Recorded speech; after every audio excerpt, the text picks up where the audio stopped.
Look closely at your schedule. The hours you don't have assigned to work or chores are a highly volatile currency. How a parent spends this unallocated free time often determines whether a child grows up to be extraordinary or completely lost. Historically, mothers used this time to directly instill scripture into their children. In the biographies of classical scholars, you frequently find a common thread. Their mothers sat them in their laps and taught them the Quran before the age of 7, earning a spiritual reward every time that child recited a verse for the rest of their lives. Today, that dynamic has inverted. Many parents outsource basic religious instruction like Surah al-Fatiha to complete strangers. While an outsider reaps the lifelong reward for teaching that child, the parent spends their free hours scrolling through Instagram trends or posting on Facebook. This dynamic carries severe theological weight. Islamic texts describe the Day of Judgment, Qiyamah, as a day when parents will actively flee from their own children. They will run because they are terrified their children will demand rights that the parents completely failed to fulfill. Squandering those unassigned hours is a direct abdication of those rights.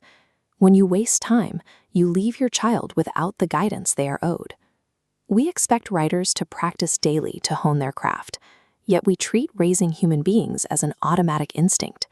Parenting requires deliberate, dedicated study.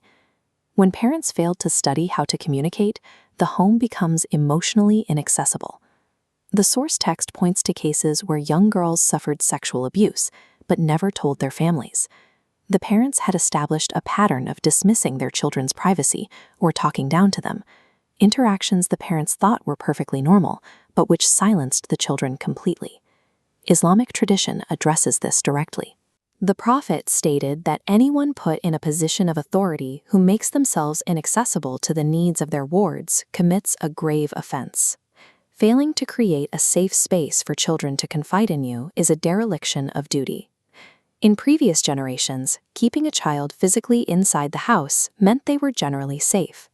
Today, a child can be sitting right next to you on the couch, while their mind is being captured by external ideologies or online strangers. Many adults read dozens of books on business strategy or personal development, but they approach the cognitive development of their own children with zero preparation.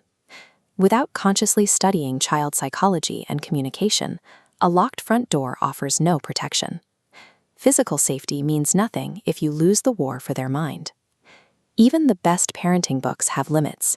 They can't prepare you for sudden illness or external tragedies.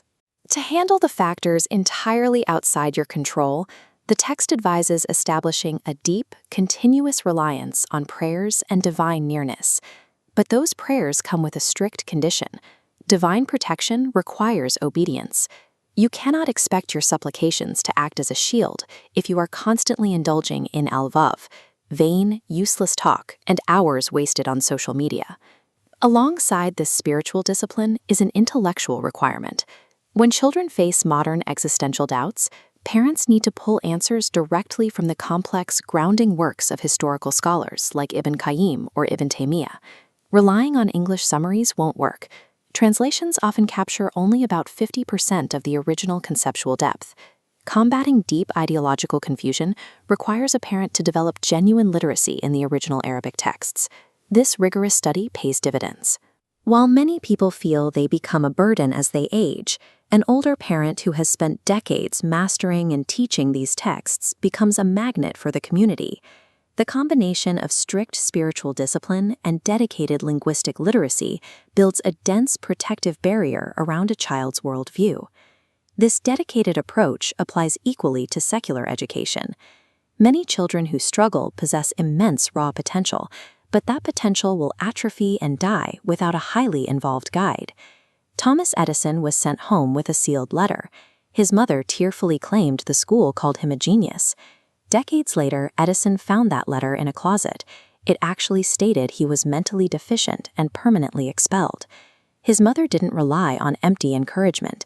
She used her time to study different learning styles, figuring out exactly how to hold his attention, and she built a custom educational environment that matched his specific mind.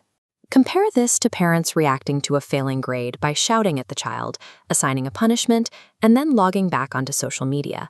They never take time to investigate why the child failed or how their brain processes information. A child can master multiple languages, advanced programming, or complex mathematics if a parent is willing to put in the hours to decode their unique learning style. Free time is a tool. Choosing to master it, to actively study your child and the world they are navigating, is the surest way to guarantee they survive it.